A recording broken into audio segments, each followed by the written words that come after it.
I was carrying a paper cup of jasmine tea, the smell already calming my frayed nerves. My sister Lena was in the hospital bed, scrolling through her phone. She'd just recovered from her surgery. I'd been awake for nearly 40 hours, working double shifts to cover her medical bills. My eyes felt heavy, my feet ached. I paused at the door to her room. Through the crack, I heard Lena's irritated voice. "I don't want that pathetic loser around," she told the nurse. My throat tightened. My heart pounded so hard I could hear it in my ears. I stood there, stunned. She was talking about me. I gripped the teacup so hard it nearly spilled. "You don't have to be so harsh," the nurse whispered. But Lena shrugged. "She chose to pay for me, right? She acts like a saint, but she's pathetic." I turned around slowly, numb. It felt like someone had drained all color from the world. The floor squeaked under my worn-out sneakers as I walked down the corridor.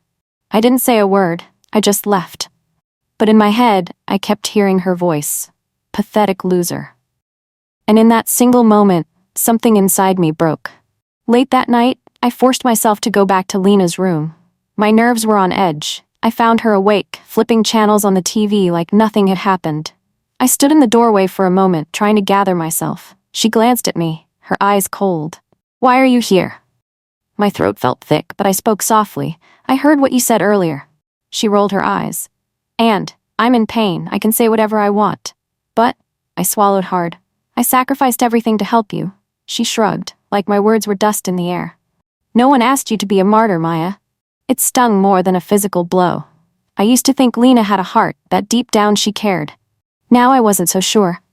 My cheeks burned with humiliation and hurt. Standing there, I felt a wave of anger rise in my chest.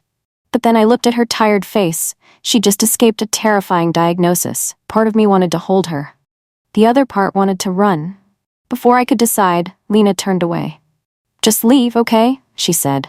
I left, feeling bruised. A slap I couldn't see or block. I remember the day everything changed. Lena's doctor called it aggressive. I was in graduate school, studying to become a therapist. Our parents had some money saved, but not enough to cover her treatments. I didn't even think twice. I dropped out, telling myself I could always go back later. I sold my guitar, my laptop, anything with value. Then I took 3 jobs, waiting tables at a diner from dawn to midday, cleaning offices as a janitor in the afternoons, and babysitting at night. My schedule was insane. I barely slept. Lena, of course, was too weak to work. In those days, she was actually grateful. She'd send me texts like, "Thank you, Maya," or "Couldn't do this without you." It motivated me. When I was mopping floors or clearing dirty plates, I'd imagine her healthy and strong again. But the bills kept piling up. Our insurance covered some treatments, but most advanced therapies weren't included. I maxed out my cards, borrowed from acquaintances, anything so that Lena could live. Once, I collapsed in my bedroom at 3 a.m., tears mixing with exhaustion. Still, I got up the next day, because in my heart it was all for Lena. When the final payment reminders started rolling in, I tried not to panic. The debt counselor was a kind woman with a gentle voice. "You owe 87,000, Maya," she said. "Are you sure you can handle this?" My stomach churned, but I forced a smile. "Yes, I'll manage," I lied. I'd let my hair appointments go. It was brittle and rough. My shoes had holes in them. I rationed my inhaler because my asthma had flared up under stress. Even then, I was too ashamed to tell anyone how bad it had gotten. "Let's set up a payment plan," the counselor suggested. I nodded, my mind spinning. I thought about going back to school or maybe finding a better job, but the truth was I'd spent the last year just surviving. Afterward, I walked out into the rainy parking lot and stared at my reflection in a puddle. I looked gaunt, with dark circles under my eyes, but I still tried to stand tall. "All worth it," I whispered to myself. "Lena's alive, that's what matters." I repeated it like a mantra, hoping it would drown out the voice that said, "You're falling apart, Maya." Lena recovered faster than expected. The doctors called it a miracle. She regained her energy, started dressing in trendy outfits, got a phoenix tattoo on her wrist. She threw parties almost every weekend. I'd come home to loud music, strangers dancing in our living room, and the smell of spilled alcohol. Meanwhile, I was always exhausted. Sometimes I'd forget to eat because I was juggling shifts. My hair was thinning from stress, and I'd lost so much weight that my uniform hung off me.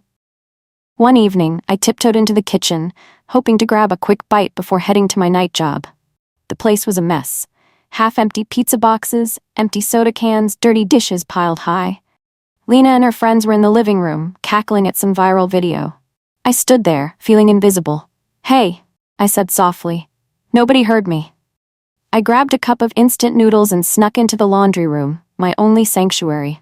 As I stirred the noodles, I heard Lena's laugh echo through the halls, carefree and loud. My eyes watered. I wanted to be happy for her.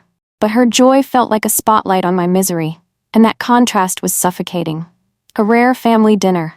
Our mother insisted we gather like old times.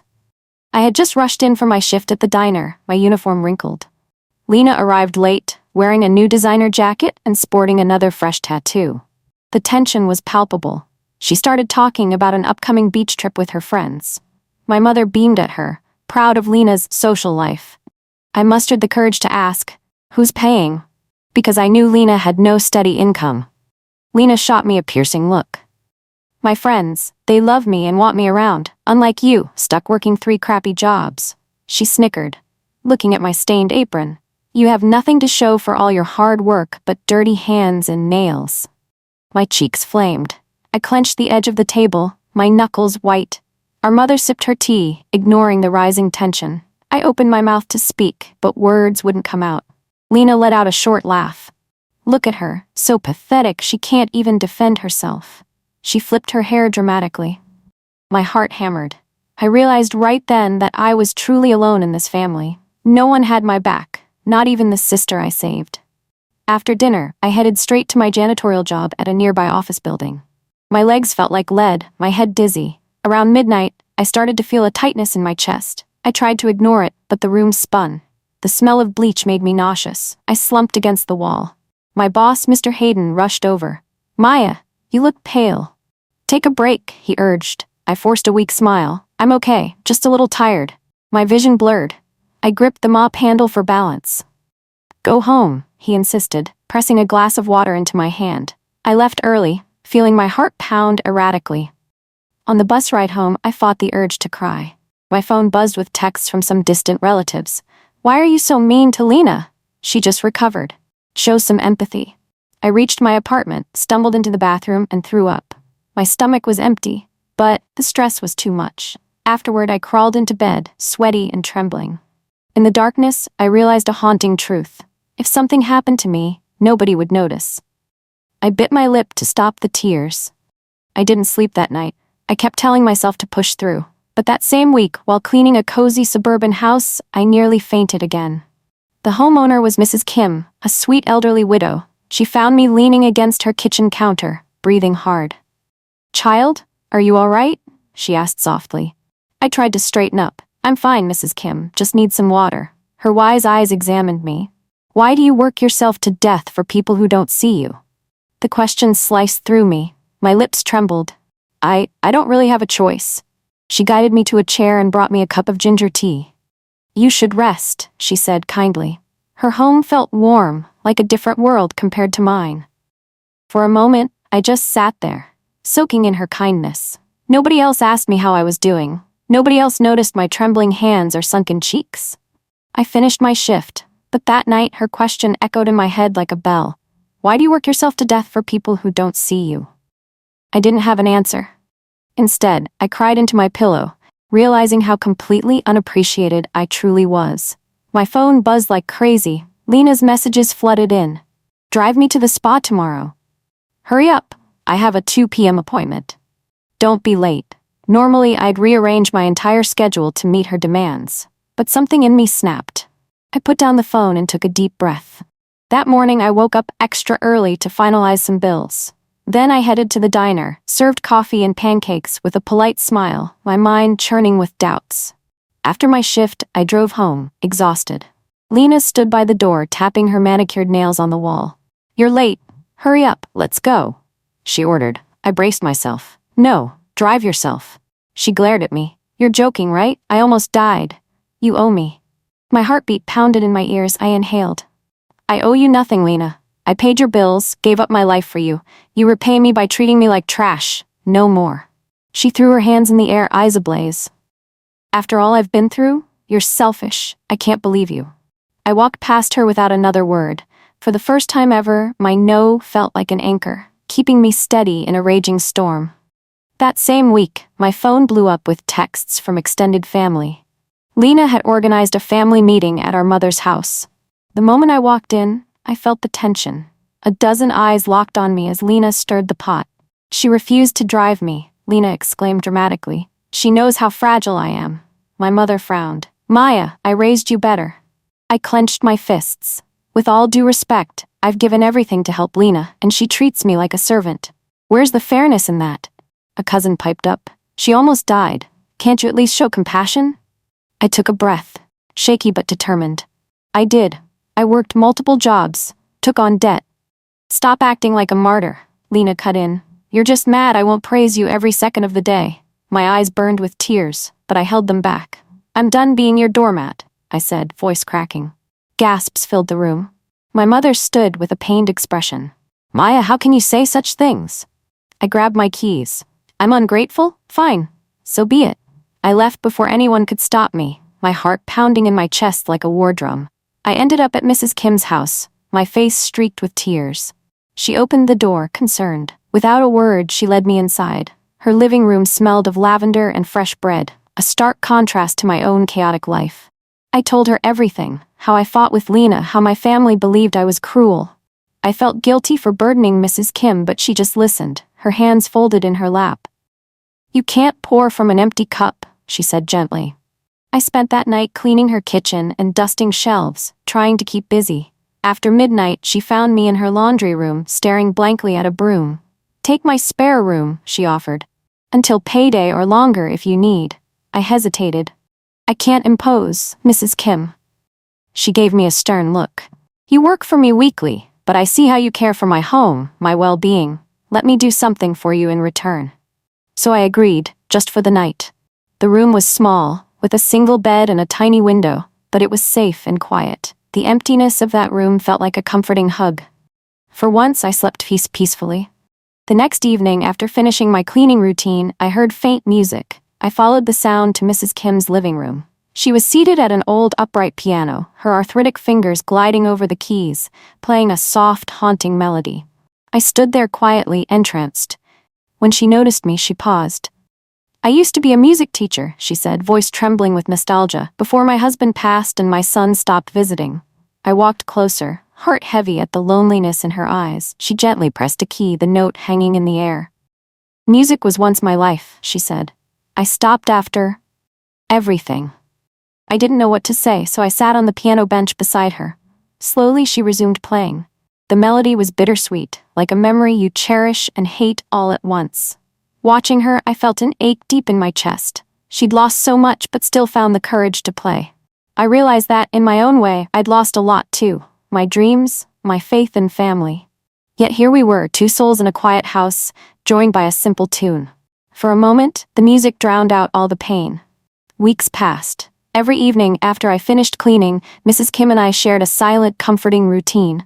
I'd help her with dinner, simple meals like soup and steamed vegetables. We ate mostly in silence, but it wasn't awkward. It was peaceful. One night, as we finished our plates, my chest tightened with emotion. I set down my fork and whispered, "I gave everything to Lena, and now she hates me." My voice cracked. "I don't understand." Kim placed her hand over mine, her eyes gentle. "Some people can't recognize what they don't value themselves." Tears slipped down my cheeks, and for the first time in years, I let myself truly cry in front of someone. She sat beside me, not saying anything more, just offering warmth and understanding. I caught my reflection in the window, puffy eyes, tear-streaked cheeks, but I felt oddly lighter. Like the tears were washing something toxic out of me. "You've loved people who didn't see you," she said softly, "and that is not your fault." The kindness in her voice felt like a balm on my wounded soul. I realized I'd never experienced compassion like this. It shook me to my core and gave me a glimmer of hope. A storm raged outside one evening. Rain drummed against the windows and thunder shook the walls. I was about to head to bed when Mrs. Kim called me into the living room. She was sitting by the piano, an envelope in her hand. "Maya," she said, her tone serious, "if anything happens to me, Take this to my lawyer." I stared at the envelope. "Mrs. Kim, don't talk like that," I protested, but her eyes were calm, determined.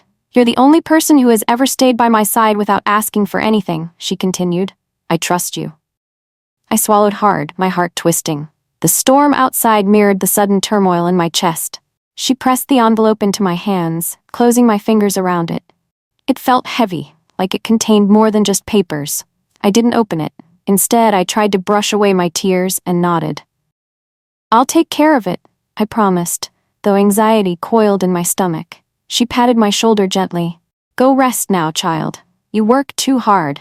I climbed the stairs to my room, the envelope still clutched in my shaking hands, lightning illuminating my uncertain face with each flash. When I arrived at my old apartment the next day to grab some of my clothes, I found Lena pacing, phone in hand. Her eyes flared with anger at the sight of me. Our mother was there too, arms crossed. "Where have you been?" she snapped. "You disappear for days and leave me to handle everything alone?" I laughed bitterly. "What everything, Lena? I've been paying for your life for years," she sneered. "Everyone's tired of your martyr act. Get your stuff and leave." Our mother frowned at me. "You never respect this family. You cause drama and shame." I stared at them both, my heart racing. They began tossing my clothes into a plastic bag. My mother literally dumped my sweaters, jeans, and a framed photo I'd kept of us as kids. It shattered on the floor. The last shard of hope inside me broke. I quietly took the bag from them. No tears, no begging. Lena muttered, "Good luck with your pathetic life." I turned away, stepping over broken glass. "I gave you everything," I said, voice trembling. "And this is how it ends?" Neither answered. I walked out of that apartment, the echo of their betrayal burning in my mind. I moved into Mrs. Kim's guest room that evening, feeling like a battered refugee. She greeted me warmly, helped me carry my meager belongings upstairs. "You're safe here," she assured me. Her words felt like a warm blanket for my soul. I spent the rest of the night tidying the guest room. It wasn't big, but it was cozy. A bed with fresh sheets, a small dresser, a lamp. No shouting, no resentment, just the distant hum of the furnace and the scent of lavender soap. For the first time in 5 years, I slept more than 3 hours. I woke up to sunlight streaming through lace curtains, my body aching in a strange way, like it was finally relaxing after endless tension. Downstairs, Mrs. Kim had prepared a simple breakfast, toast and tea. "Eat," she said gently, "then rest more. The floors can wait." I almost cried again, overwhelmed by her kindness. Instead, I nodded and chewed my toast. I realized how foreign it felt to have someone care about my well-being. As I sat there in the quiet house, I felt a flicker of something I hadn't felt in a long time. Hope. The weeks blurred into a gentle routine. Mrs. Kim and I shared light morning conversations. In the afternoons, she taught me small garden tasks, watering plants, trimming dead leaves. She told stories about her husband's love for roses, her old music students, even the pranks her son pulled as a kid. But then, one crisp morning, I knocked on her bedroom door and got no answer. My heart sank. I found her in the garden, sitting by her favorite roses. At first, I thought she was napping, but her shoulders didn't move. Her face was peaceful, eyes closed as if in a sweet dream. She was gone. My world tilted. I rushed to her, shaking her gently, tears already burning my eyes. "Mrs. Kim?" My voice trembled. No response. A soft breeze rustled the leaves around us. I sat beside her, in the damp grass, my hand clutching hers. For hours, I stayed there, crying quietly, whispering, "Thank you for seeing me. Thank you." When the paramedics arrived, they found me still holding her. They spoke in hushed tones, but I barely heard. My heart felt like it was shattering into 1,000 tiny pieces, one for every kindness she ever showed me. At the lawyer's office, I sat numb, holding that same envelope Mrs. Kim had given me on the stormy night. A formal-looking man greeted me with a sympathetic smile. He opened a thick file and read Mrs. Kim's last will. My ears rang as he announced she'd left me her house, her savings account, and her beloved piano. I stared in disbelief. "There's a note," the lawyer said gently, handing me a handwritten letter. My eyes blurred with tears as I read. "To the daughter I always needed. You gave me love and dignity in my final days. Please live freely, fully, fiercely. Don't let anyone dim your light again. Love, Mrs. Kim." I pressed the letter to my chest, my tears falling onto the page. My mind couldn't grasp the enormity of her gift. She didn't just leave me a house, she left me a future, a safe haven, a fresh start. The lawyer explained the legal details, but I barely heard him. All I could think was, she wanted me to be happy. I left the office trembling, heart pounding with conflicting emotions. Part of me felt lost in grief. Another part felt like I'd just been rescued from drowning. Word about my inheritance spread like wildfire. Suddenly, my phone buzzed non-stop with messages from relatives I hadn't heard from in years. "Congrats, kiddo. We're so proud of you. We should catch up." I knew what they really wanted. Then, one afternoon, I heard the doorbell ring. I peered through the window. There stood Lena and our mother, both wearing awkward smiles. My stomach twisted. I opened the door just a crack. "What do you want?" Lena's eyes sparkled. "We heard about your windfall." "That's amazing news, Maya." She tried to sound cheerful, but I could see the calculation in her expression. My mother chimed in, "We're so proud you found someone who appreciated you." She patted my shoulder, the gesture feeling forced. We're still family after all. I studied them, recalling every insult, every time they ignored my pleas for help. My chest tightened. I took a step back. "You're here because I have something you want. You never cared about me before." Lena pursed her lips. "We were just worried, and we wanted to share in your happiness." I didn't hesitate. "No." Then I shut the door, ignoring their protests. Finally, I felt the power of choosing myself first. Within days, Lena was back. This time she showed up alone, face red with anger. She banged on the door so hard the entire frame rattled. I opened it a sliver. "What now?" She shoved a stack of papers in my face. "Lawyers. My friends say you manipulated that old woman. She was senile. We're taking you to court to prove you stole her estate." My jaw dropped. "Are you serious?" Her eyes were lit with fury. "You've always acted so righteous, but you're just a gold digger, Maya. You exploited a lonely old lady. I'll make sure everyone knows." My heart hammered. Anger flared, but I remembered the lawyer's words. Mrs. Kim had been of sound mind. She'd recorded video statements. She'd also left official letters documenting her choice. Calmly, I held her gaze. "Go ahead. My lawyer will handle it." She scoffed. "We'll see about that." Days later, my attorney sent Lena a packet. Receipts for my wages, medical certifications confirming Mrs. Kim's mental fitness, and even video testimonials. Lena's legal threat crumbled. I braced for more backlash, but a strange relief washed over me. I was done being the victim, and no amount of yelling could scare me now. Lena appeared outside my gate not long after her legal stunt failed. She shouted, eyes wild, ignoring the curious stares of neighbors. I stood on the porch, arms crossed, letting her rant. "You think you're better than us now?" She practically spat the words. "You're nothing without our family. You hear me?" Her voice cracked at the edge. My hands trembled, but I kept them tight around my elbows. I took a deep breath, recalling every sleepless night, every paycheck spent on her medical bills. I thought of Mrs. Kim's gentle eyes, her quiet words, "Don't let anyone dim your light again." I exhaled slowly. "That's where you're wrong, Lena. I'm not nothing, but I was when I let you use me. Now, I'm finally free." She looked stunned, tears of rage brimming in her eyes. "You'll regret this. You're alone. You have no one." A wave of sadness mixed with triumph rolled through me. "I was alone when I was with you," I said. "Now I have myself, and that's enough." She screamed in frustration, stomping away. The neighbors turned back to their lives. I closed my gate, each heartbeat echoing with clarity. I deserved more. I deserved peace. The day I legally changed my last name felt like stepping into a new skin. I stood in the clerk's office, signing forms with trembling hands. Maya Kim. I chose that name as a tribute to the woman who treated me like family. I'd always thought changing your name was purely cosmetic, but it was surprisingly liberating. I no longer wanted the ties that symbolized my family's cruelty. This was my fresh start, my declaration that I belonged to nobody but myself. The next step was addressing my debt. With Mrs. Kim's inheritance, I managed to clear the $87,000 I still owed. Clicking paid in full on those online statements made my heart pound with relief. Back at my new home, I walked through the silent halls, thinking about the future. I set up a small corner in the guest room with a new keyboard, my tribute to Mrs. Kim's piano.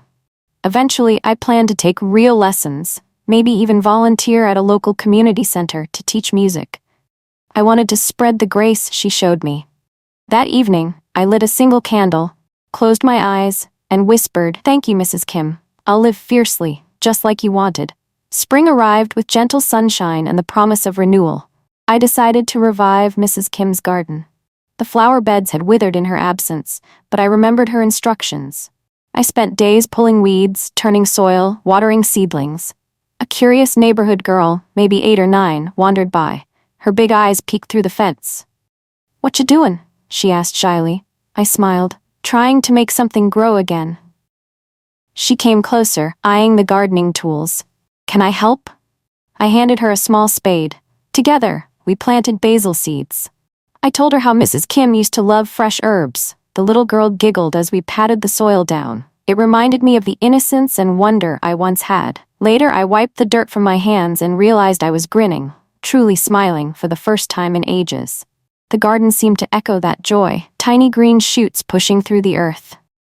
As the sun set, I stood there, breathing in the scent of new life. Something inside me felt lighter, warmer. For so long, I'd been stuck in survival mode. Now I was finally living, tending to my own hopes, just like these fragile plants.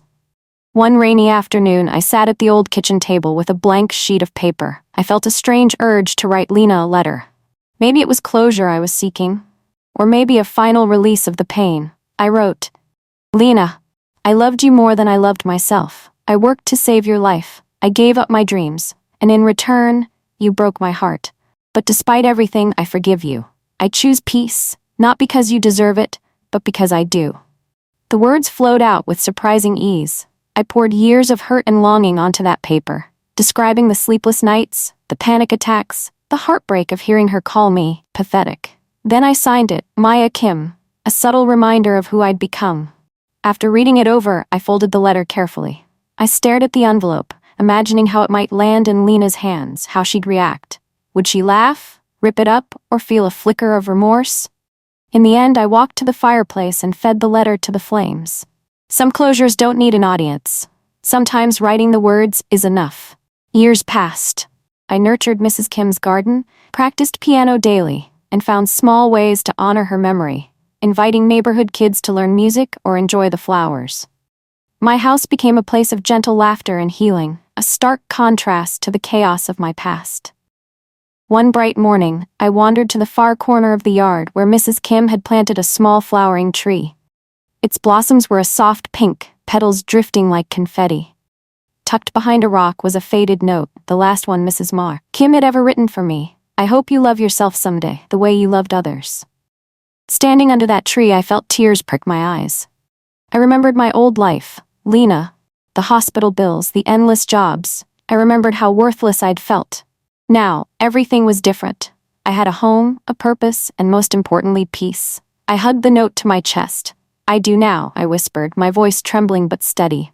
In that moment, I felt Mrs. Kim's presence, like a soft breeze rustling the blossoms around me. I closed my eyes, said my quiet goodbye to the past, and welcomed a future built on my own terms.